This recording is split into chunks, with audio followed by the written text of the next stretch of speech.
merupakan kelenjar yang tidak mempunyai saluran, sehingga sekresinya akan masuk ke aliran darah dan mengikuti peredaran darah ke seluruh tubuh.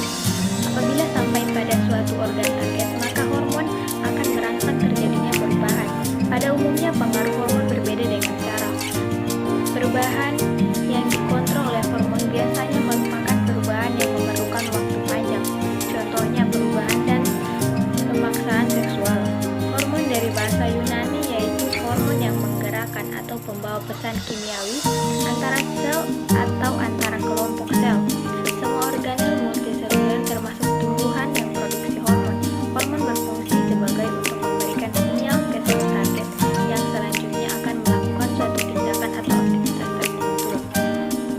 Pada hewan, hormon yang paling dikenal adalah hormon yang diproduksi oleh kelenjar endokrin vertebrata. Walaupun demikian, hormon yang dihasilkan oleh hampir semua sistem organ dan jenis jaringan pada tubuh hewan. Molekul hormon dilepaskan langsung ke aliran darah, walaupun ada juga jenis hormon yang disebut ektohormon yang tidak langsung dialirkan ke aliran darah, melainkan melalui sirkulasi atau difusi ke sel target. Selanjutnya adalah perbedaan hormon dan sistem saraf. Sistem saraf dan hormon sebenarnya memiliki persamaan juga perbedaan. Untuk persamaannya adalah karena sistem saraf dan hormon memiliki fungsi untuk membantu dan melakukan koordinasi dalam kegiatan tubuh. Sistem saraf dan hormon aksi dalam rangsangan bersifat cepat atau segera jika ada perubahan, walaupun jangka pendek bersifat lambat karena perubahan biasanya terjadi pada angka panjang. Pengaturan sistem dalam tubuh untuk mengatur sistem dalam tubuh melalui pembuluh darah sekresi dalam tubuh manusia yang biasanya dalam waktu yang pendek, misalnya adalah untuk mendenyut jantung dan kontraduksi pada bagian otot neurotransmitter jangka panjang, dan biasanya ini sangat berhubungan dengan pertumbuhan hormon dan perkembangan hormon dari tubuh manusia. Komunikasi antar organ tubuh biasanya dilakukan dengan melalui sirkulasi komunikasi dalam tubuh dengan neutron melalui sinapsi.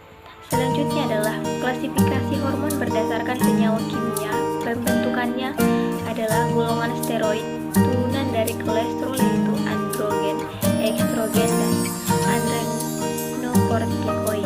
Golongan acéconide, asam amino dengan molekul yang kecil yaitu asam arasidonat. Golongan derivat yaitu steroid, kontaktamin, epinefrin.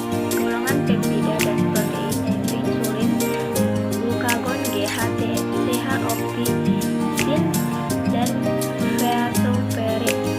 Hormon insulin adalah hormon yang alami yang diproduksi oleh pankreas. Insulin berfungsi sebagai membantu penyerapan glukosa ke dalam sel-sel tubuh untuk mengendalikan gula darah.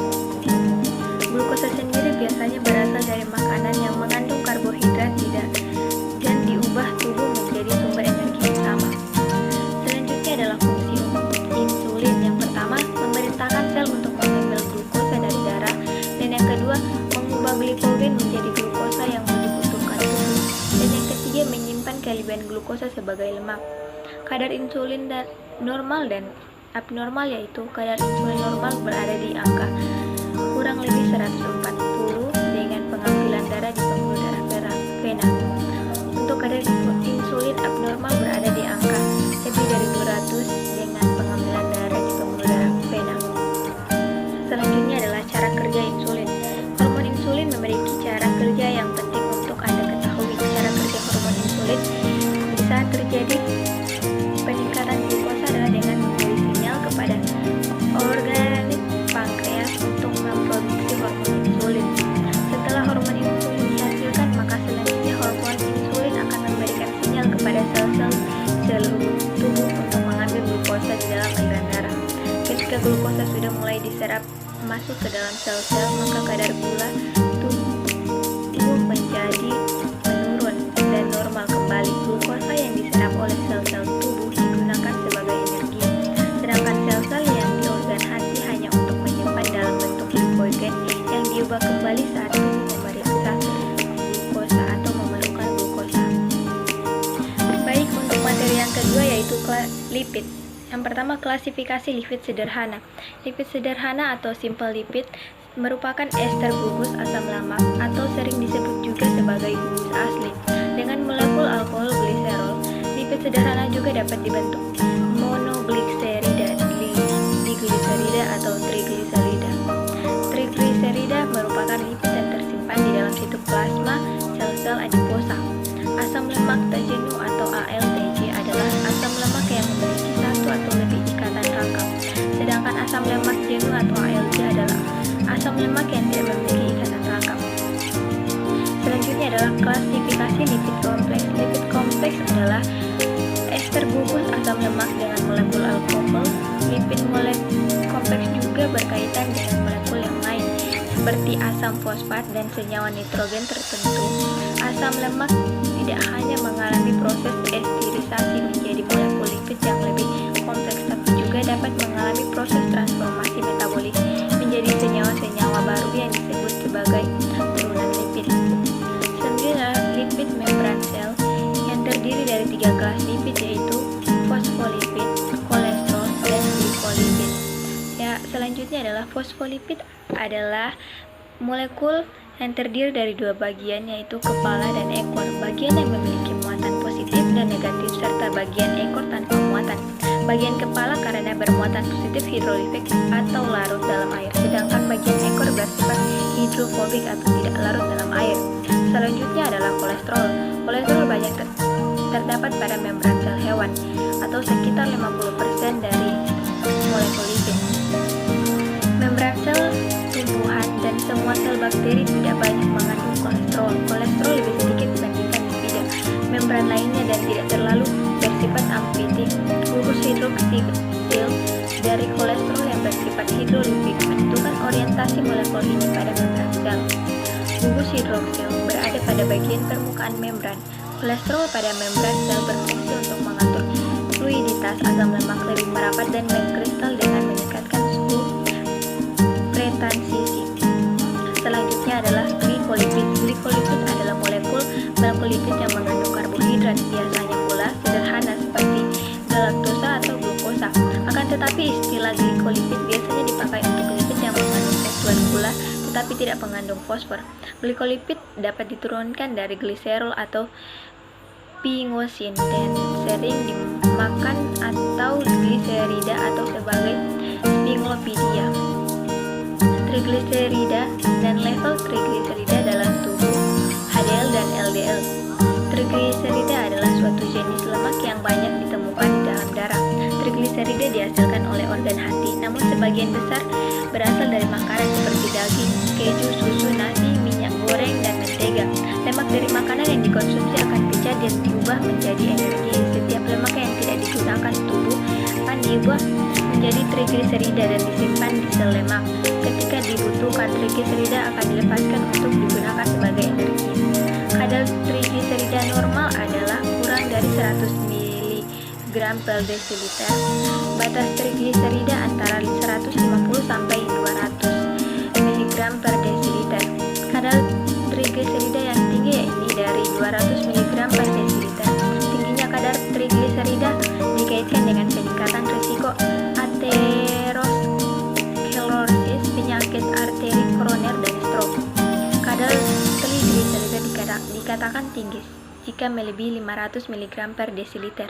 Kadar trigliserida sangat tinggi menyebabkan pankreatitis atau radang pankreas. Ada 2 jenis kolesterol dalam darah, yaitu kolesterol baik atau HDL dan kolesterol jahat atau LDL. Ada juga lemak terbentuk dalam darah yang disebut trigliserida yang sering dikaitkan dengan penyakit kardiovaskular. Kadar HDL abnormal dalam tubuh adalah 40 mg per desiliter atau lebih, sementara untuk LDL adalah kurang dari 100 mg per desiliter. Dan trigliserida baik dalam darah adalah kurang dari 150 mg per desiliter. Ada 2 jenis kolesterol dalam darah, yaitu kolesterol baik dan kolesterol jahat.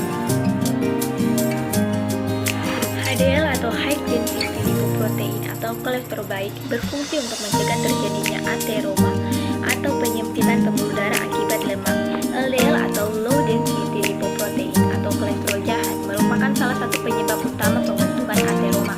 Ateroma sendiri merupakan pemicu penyakit jantung yang dikenal juga sebagai aterosklerosis atau penegarasan pembuluh darah. Ateroma di pembuluh darah. Enzim merupakan senyawa protein yang membantu proses metabolisme dalam tubuh. Dengan adanya enzim, metabolisme akan berlangsung dengan cepat karena menurunkan dengan cepat energi yang diperlukan untuk berlangsungnya reaksi tersebut. Tanpa adanya enzim dalam tubuh, reaksi metabolisme dalam tubuh akan berlangsung sangat lama. Yang selanjutnya adalah struktur enzim. Enzim terdiri dari dua komponen, yakni bagian pro atau apoenzim dan bukan bagian dari protein atau gugus protein. Apoenzim tersusun atas protein dan mudah berubah tergantung faktor lingkungan, misalnya pH dan suhu. Sedangkan gugus prostetik adalah gugus yang tidak aktif. Zat ini terdiri dari unsur logam seperti besi, mangan, magnesium atau natrium yang disebut kofaktor. Namun gugus prostetik juga dapat berupa bahan organik yang bukan protein seperti vitamin B atau koenzim.